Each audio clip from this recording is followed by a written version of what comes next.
श्री स्वामी समर्थ. नमस्कार विद्यार्थी मित्र मैत्रिणींनो, आपले YMC क्लासेस हे आपल्या यूट्यूब चॅनेलवरती स्वागत आहे. आज आपण मराठी व्याकरणामधील सर्वनाम ह्या घटकाचा अभ्यास करणार आहोत. चला तर मग वेळ न लावता लगेचच व्हिडिओला सुरुवात करूया.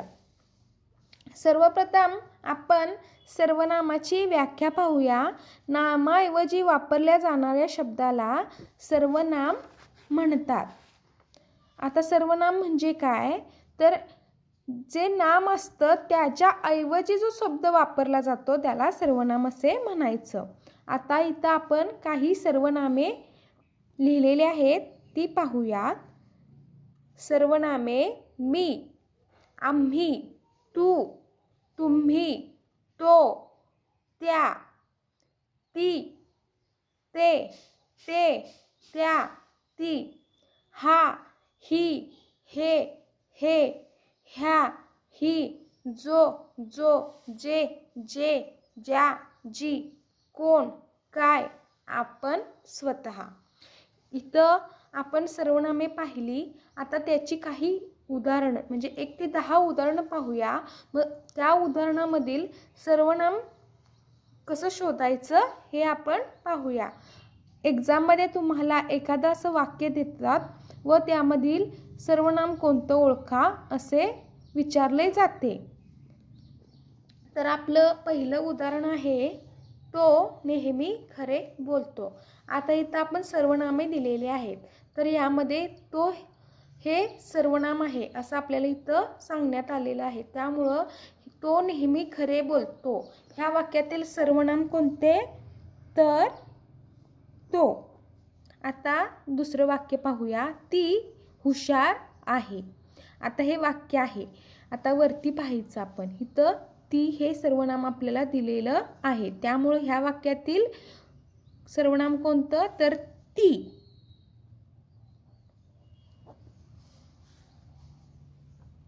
आपण इथं हे लक्षात ठेवायचं आहे की नामाऐवजी तो शब्द वापरला जातो. ह्यामध्ये कोणाचं नाम दिलंय का किंवा नाव दिलंय का वाक्यामध्ये. ती हुशार आहे, तिचं काही नाव दिलेलं आहे का, तर नाही. खरं इथं ती आहे म्हणजे नामाऐवजी शब्द वापरलाय त्याला सर्वनाम असे म्हणतात. त्यामुळे ती हे सर्वनाम आहे. आता तिसरं वाक्य पाहूया आपण. हा चांगला आहे.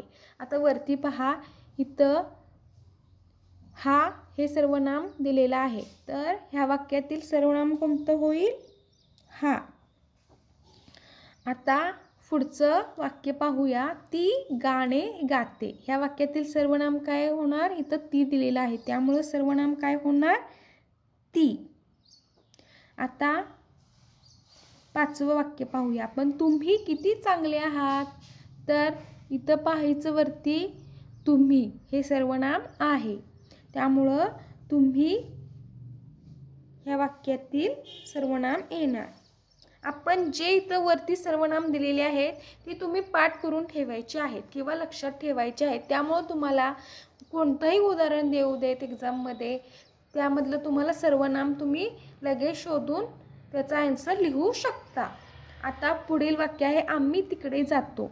आता वरती पहा, इथं 2 नंबरलाच आहे पहा, आम्ही हे सर्वनाम आहे. त्यामुळे ह्या वाक्यातील सर्वनाम काय होणार, आम्ही.